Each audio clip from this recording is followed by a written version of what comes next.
الحمد لله رب العالمين والعاقبة للمتقين والصلاة والسلام على سيد المرسلين وعلى آله وأصحابه الطيبين. أعوذ بالله من الشيطان الرجيم. بسم الله الرحمن الرحيم. قل هل يستوي الذين يعلمون والذين لا يعلمون. صدق الله العظيم وبلغنا رسوله النبي الكريم ونحن على ذلك من الشاهدين والذاكرين والحمد لله رب العالمين. آئیے والہانہ عقیدت کے ساتھ درود پاک پڑھیں بارگاہ اللہم صلی علی سیدنا مولانا اللہم صلی علی سیدنا و مولانا محمد وعلی آل سیدنا و مولانا محمد وبارک وسلم علیہ. حضرت مولانا مظہر حسین صاحب قادری برکاتی رضوی رحمۃ اللہ تعالی علیہ کے عرس پاک کی قل کی محفل میں شریک ہمارے اور آپ کے بیچ میں تشریف فرما حضرت مولانا محمد انور علی محمد سہیل فریدی صاحب مدد اللہ العالی صاحب سجادہ آستانہ فریدیہ بدایوں شریف ہمارے درمیان میں موجود ہمارے محب گرامی برادر محترم حضرت مولانا ممتاز حیدر صاحب سید پوری، حضرت مولانا مصباحی صاحب شاہجہاں پور خیر آباد سے تشریف لائے ہوئے صاحب سجادہ مدد اللہ العالی، برادر عزیز اس عرس کے محتمم حضرت مولانا کے صاحبزادے میرے عزیز جناب مولوی محمد منظر صاحب، یہاں تشریف فرما برادر محترم جناب عبدالجبار فریدی صاحب، محترم بزرگ و دوستوں، ہمارے دعا گو اور ہمارے مخلص بریلی شریف سے تشریف لائے ہوئے فاروق مدنہ پوری صاحب نے اپنی تعلیم کے حوالے سے جو نظم پیش کی اس نے ہمارے اندر بہت تحریک پیدا کی. بے شک اور اندر سے ہم لوگ یہ محسوس کر رہے تھے کہ اللہ رب کریم کا بڑا احسان ہے کہ اب ہمارے مذہبی منبر کے ذمہ داران اپنی اس سماجی اور قومی ذمہ داری کو بہت ہی شدت سے محسوس کرتے ہیں کہ ہمیں اپنے منبروں سے ملت مسلمہ کو حصول تعلیم کی طرف متوجہ کرنے کے لیے کتنی تیزی کے ساتھ کوششیں کرنی ہیں. یہ ان کی نظم کا عنوان بھی بتاتا ہے، حضرت مولانا ممتاز حیدر صاحب کی تقریر بھی بتاتی ہے، اور اس عرس کے حوالے سے منعقد رات کی فیضان قرآن کانفرنس کا عنوان بھی بتاتا ہے. جی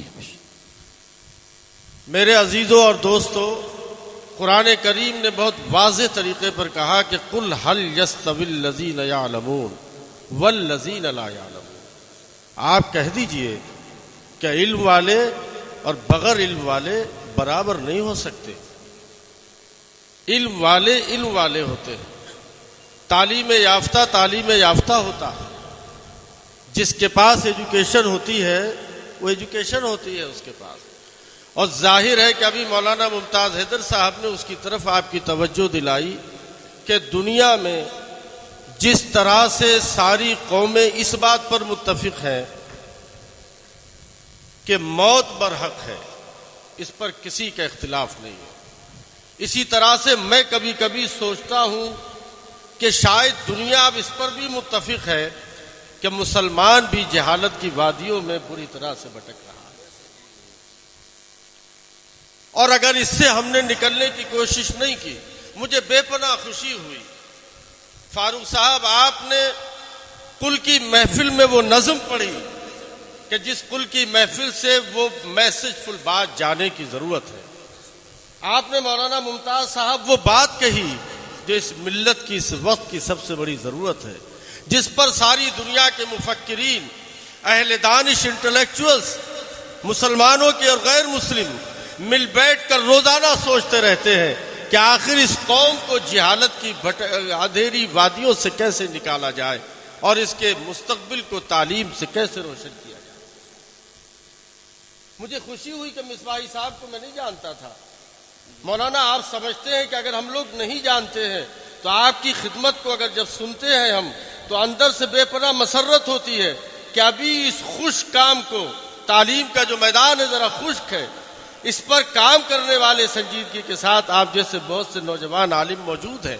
سبحان اللہ سبحان اللہ. اللہ تعالیٰ آپ کی عمر میں برکتیں دے اور آپ سے وہ کام لے لے جو اس ملت کی اور دین کی سب سے بڑی ضرورت ہے. تو میں آپ سے کچھ باتیں عرض کروں گا کہ علم آخر کیا چیز ہے اور علم انسان کو کہاں سے کہاں پہنچا دیتا ہے. آپ سمجھ لیجئے، آپ بیٹھے ہو، میں ذرا 10-20 منٹ آپ سے بات کروں گا کہ دیکھ کوئی تقریر کا موقع نہیں ہے، صرف گفتگو ہوگی کہ بالکل آپ تعلیم کو بہت آسانی سے سمجھ سکتے ہیں. ایک گلاس میں آپ پانی لے لیجئے، اس کا نام پانی ہے اور وہ سادہ پانی ہے. اس میں آپ جب پئیں گے آپ کو پیش کیا جائے گا تو وہ پانی ہوگا، اور اگر آپ اس میں شکر اور روئے افزا ڈال دیں تو کیا ہو جائے گا؟ شربت. وہ شربت ہو جائے گا، اس کی برانڈ بدل جائے گی. یہ تعلیم کا معاملہ ہے. آپ کی زندگی اگر تعلیم سے آراستہ نہیں ہے تو آپ ایک سادہ پانی ہے، اور جیسے ہی آپ کی زندگی میں تعلیم آ جائے گی آپ کی برانڈ بدل جائے گی. جی بے شک. خوشبو پیدا ہو جائے گی، تہذیب پیدا ہو جائے گی، تمدن پیدا ہو جائے گا. معلومات آپ کے ذہنوں کے تمام دریچوں کو کھول دے گی اور انسان کو اٹھا کے کہاں سے کہاں پہنچا دے گی. میں آج کی اس صدی میں ایک شخص کی مثال ہندوستان جیسے ملک میں دیتا ہوں. ایک ممبر کو نگر پالیکا کے بننے کے لیے 20-25 ہزار ووٹوں کے درمیان سے گزرنا پڑتا ہے. ایک ممبر پارلیمنٹ کو ہندوستان کی سب سے بڑی پنچایت میں پہنچنے کے لیے 17 لاکھ سے 20 لاکھ تک ووٹر کے درمیان سے گزرنا پڑتا ہے. ایک ایم ایل اے کو اپنے اسٹیٹ کی اسمبلی تک پہنچنے کے لیے 5 لاکھ ووٹوں کے درمیان سے گزرنا پڑتا ہے. تو وہ ممبر پارلیمنٹ، ممبر اسمبلی یا نگر پالیکا کا ممبر بنتا ہے. بڑے پاپڑ بیلنے پڑتے ہیں تو انسان کو یہ نمائندگی ڈیموکریٹک سسٹم میں حاصل ہوتی ہے. لیکن میں آپ کو علم کی مثال دیتا ہوں کہ علم اپنا لوہا جب منواتا ہے تو اسی ملک میں جو دنیا کے سب سے ڈیموکریٹک سسٹم جس ملک میں ہے، جہاں 80 کروڑ سے زیادہ لوگ اغیار رہتے ہیں، وہاں جب ساؤتھ سے ایک شخص اٹھتا ہے جس کا نام ڈاکٹر کلام ہے، جب وہ علم کی بنیاد پر آسمان چھوتا ہے اور سائنٹیفک راستے سے اپنے علم کے ذریعے سے اس ملک کی ترقی میں اپنا رول ادا کرتا ہے، تو وہ زمین سے اٹھا کر کے اغیار کی سپورٹ کے ساتھ ہندوستان کے سب سے عظیم منصب پر بٹھا بھائی دیا سبحان اللہ، زندہ باد زندہ باد. سبحان اللہ. بھائی بے شک بے شک، بہت اچھی بات. سبحان. کہاں پہنچاتا ہے. واہ. نہ بھارتیہ جنتا پارٹی اعتراض کرتی ہے، نہ سماجوادی پارٹی اعتراض کرتی ہے، نہ آپ کا دشمن اعتراض کرتا ہے. جب کلام کا نام علم کی بنیاد پر ہندوستان کے سب سے بڑے منصب کے لیے پیش کیا جاتا ہے تو ملک کے ذرے ذرے سے آواز آتی ہے کہ اس سے بہتر کوئی دوسرا آدمی ہو نہیں سکتا. بھائی زندہ باد زندہ. آپ اگر اس زمانے میں اس لحاظ سے علم کو سمجھنا چاہتے ہیں تو اس طرح سے بھی علم کو سمجھ لیجیے. اور سمجھنے کو مسلمانوں تمہیں سمجھانا پڑتا ہے کلام کی بات کہہ کر. تم تو اس رسول اعظم کے ماننے والے ہو، تم تو اس پیغمبر اسلام کے ماننے والے ہو جس کا ارشاد گرامی ہے کہ اطلبوا العلم ولو کان بالسین. میں علماء اکرام کی موجودگی میں عرض کرتا ہوں اور آپ تک اپنی بات یہ پہنچانا چاہتا ہوں، شاید دور تک جائے آپ کے درمیان سے کہ یا رسول اللہ، یا نبی اللہ، مکے کی سرزمین سے، مدینہ منورہ سے 1400 سال پہلے یہ پیغام انسانیت کو دینا کہ اطلبوا العلم ولو کان بالسین، علم حاصل کرو چاہے چین جانا پڑے. آخر کیا مطلب تھا؟ کیا مطلب تھا؟ اگر علم دین کا حصول صرف مقصد ہوتا تو مکے کی طرف توجہ ہوتی، اگر صرف علم دین کا حصول ہوتا تو مدینے کی طرف متوجہ کیا جاتا، اگر صرف علم دین کے حصول کا مقصد ہوتا تو عراق کی طرف، بغداد کی طرف متوجہ کیا جاتا. لیکن یہاں سے دو باتیں ثابت ہوتی ہیں. ایک تو اللہ کے رسول کا علم غیب ثابت ہوتا ہے، نگاہ نبوت ثابت ہوتی ہے کہ 1400 سال پہلے اللہ کا رسول دیکھ رہا تھا کہ دنیا میں چائنا بھی ان ممالک میں سے ایک ملک ہوگا جہاں سائنٹیفک علوم کے جھنڈے گڑ رہے ہوں گے. اس لیے اے میری امت کے لوگوں، اگر تمہیں اللہ کی معرفت کے لیے سائنٹیفک علوم کا حصول اور دینی علم کے حصول کے لیے اتنی مسافت بھی طے کرنی پڑے کہ تمہیں چائنا جانا پڑے، تو تم اس پہ عمل کر کے اس علم کو حاصل کر لینا. وہی سبحان تقویت حاصل. سبحان اللہ. و نعرے تکبیر، نعرے رسالت، نعرے رسالت، فیضان مدر حکیم کا العلماء. کوئی فعل حکمت سے خالی نہیں ہوتا. اللہ کے رسول نے کیوں فرما دیا تھا علم حاصل کرو چاہے تمہیں چین جانا. بے شک سبحان اللہ سبحان اللہ. واہ. ہم نظر سے نہیں پڑھتے، ہم گہرائی سے نہیں پڑھتے اللہ کے رسول کے فرمان کو. ایسا فرمان ارشاد فرمایا کہ علم حاصل کرو ماں کی گود سے لے کے قبر تک. بے شک سبحان اللہ سبحان اللہ. زندہ باد زندہ میرے باد. پہ ہاتھ رکھ کے سوچا کرو کہاں کھڑے ہو. معاف کریے میں بے باکی کے ساتھ اپنی بات عرض کر دوں. 40,000 مدرسے ہیں ملک میں تقریباً. بہت مدرسوں کی بات ہوتی ہے. عزیزو کائے پہ چل رہے زکوٰۃ، خیرات، صدقات. بہت مدرسوں سے کام لیتے ہو. میں کبھی کبھی سوچتا ہوں یہ خلوص کہاں چلا گیا. کبھی بازار سے گزرتے ہو یہ بچے یاد آتے ہیں، اللہ رسول کے مہمان 40ویں پہ یاد آتے ہیں، 20ویں پہ یاد آتے ہیں، صدقے کے لیے یاد آتے ہیں، خیرات کے لیے یاد آتے ہیں. تمہیں دینی علوم اور اس کے علم کے حصول کے لیے جنہوں نے اپنے بچوں کو ریزرو کر دیا مدارس میں بھیج کے، ان کی قدر و قیمت بھی تمہاری نظر میں کیا ہے؟ بتاؤ. تم سے پوچھتا ہوں، خدا پوچھے گا قیامت کے دن، اب معافی نہیں ہوگی.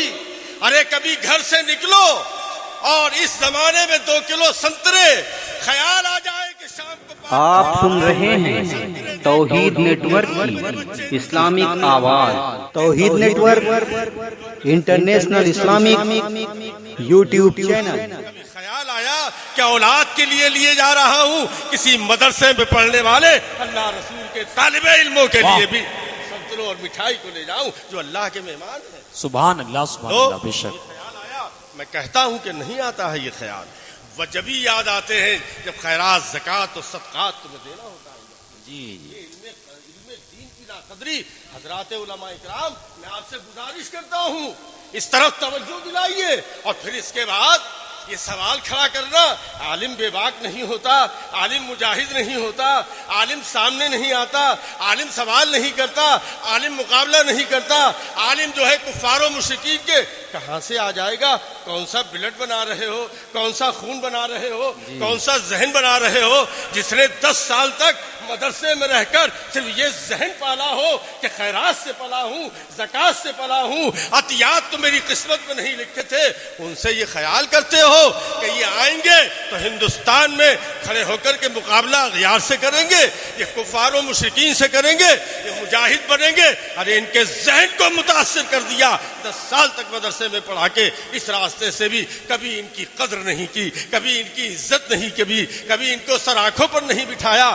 جس طرح سے چلا رہے تھے وہ چلے، جو غذا پہنچا رہے تھے وہ پہنچی، اور نتیجہ یہ نکلا کہ جو وہاں سے پروڈکٹ سامنے آیا وہ پروڈکٹ وہ تھا جو نہ دنیا کے کام کا نکلا نہ اخروی کام کا. جی بہت واہ واہ. حقیقت بہت اچھی بات ہے بھائی. زندہ باد. احساس ہوتا ہے.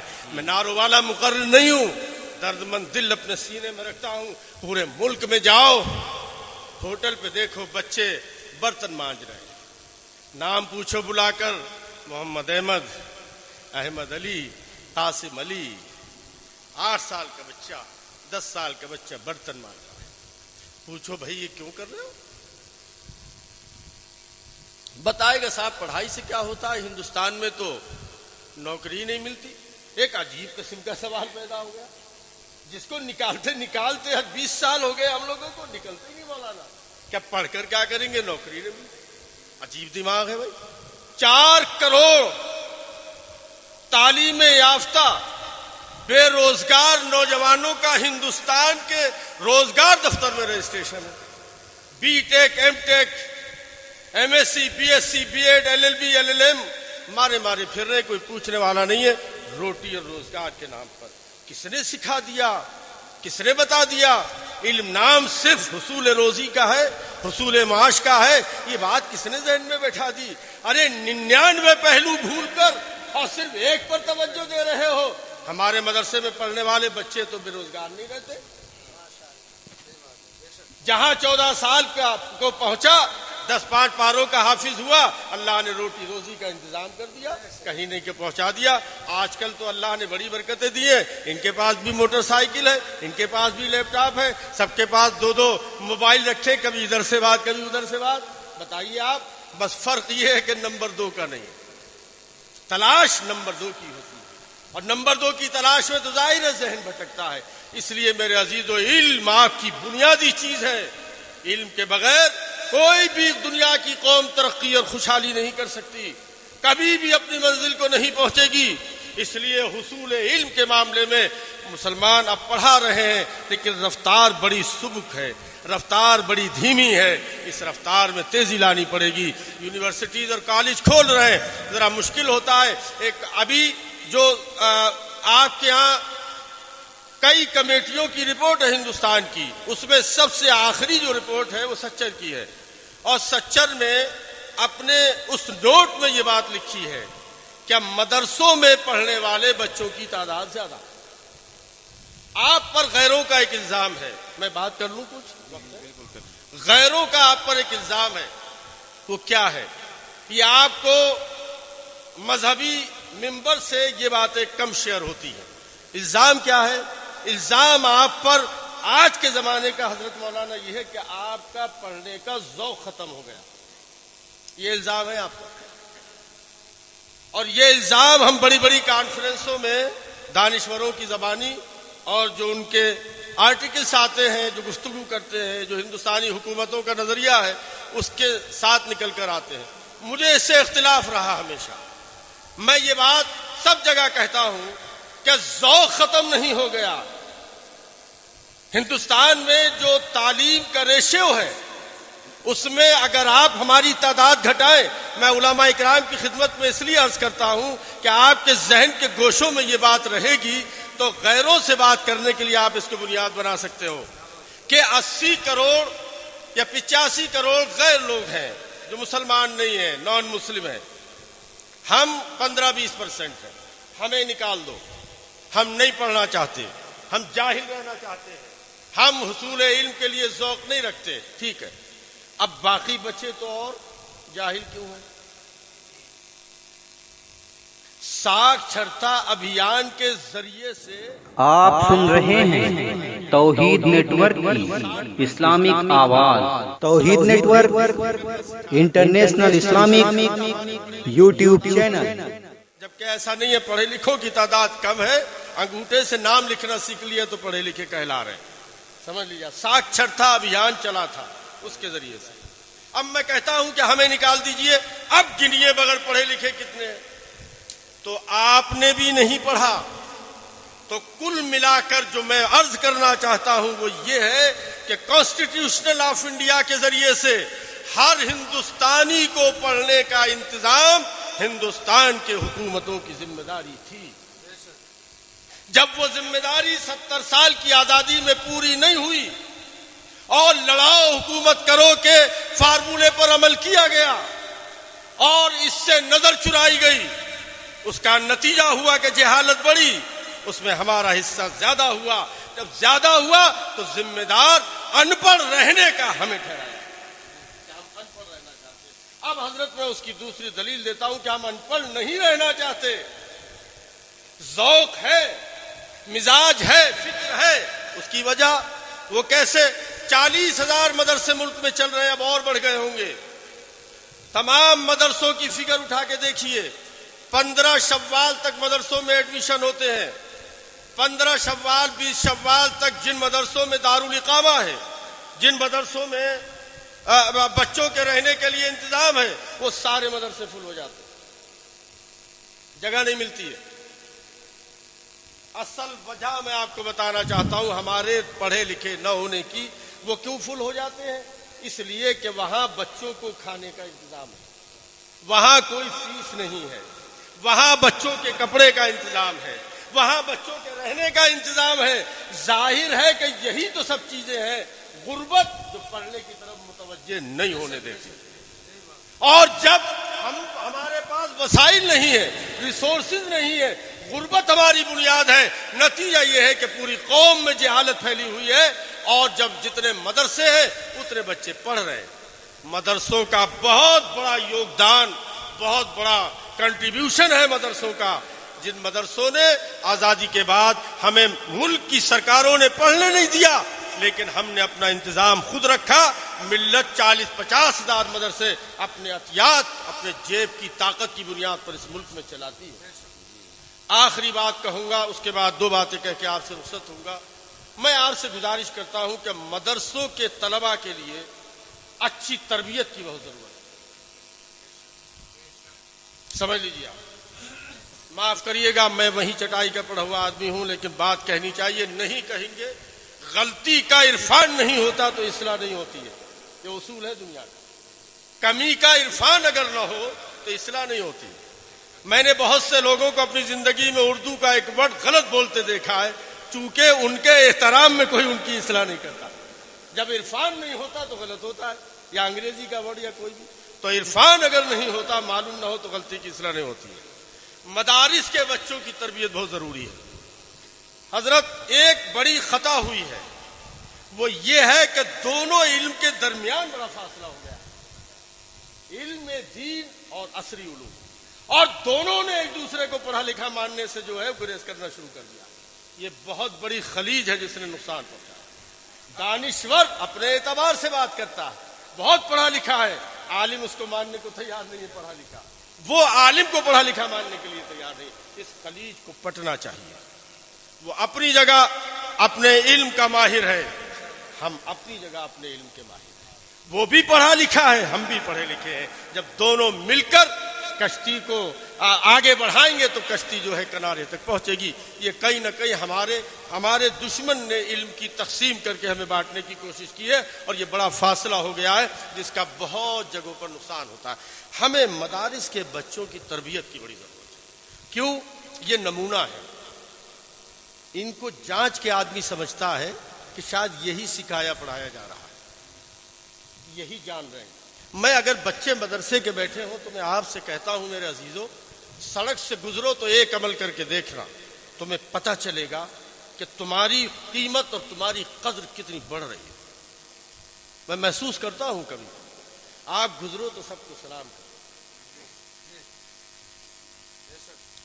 غیر ہو تو آداب کرنا، پڑوس سے گزرو تو خیریت پوچھنا، کوئی ماں بہن دروازے پہ کسی ضرورت سے کھڑی ہو تو رک کے کھڑے ہو جانا. اگر چاہتی ہے وہ کہ کوئی ضرورت ہے تو پوچھ لینا، ہم کام کر دیں آپ کو. سڑک سے تکلیف دہ چیز کو ہٹانا. ارے صحیح مسلمان بن جاؤ نہ مومن. میں دیکھتا ہوں مدرسے کے بچے سلام بھی نہیں کرتے. ایک عجیب مزاج ہے. 15-20 سال میں جب وہ مسلح پہ پہنچتا ہے تو سمجھتا ہے میں سب سے بڑا امام ہوتا ہے. ذہن بدلنا چاہیے.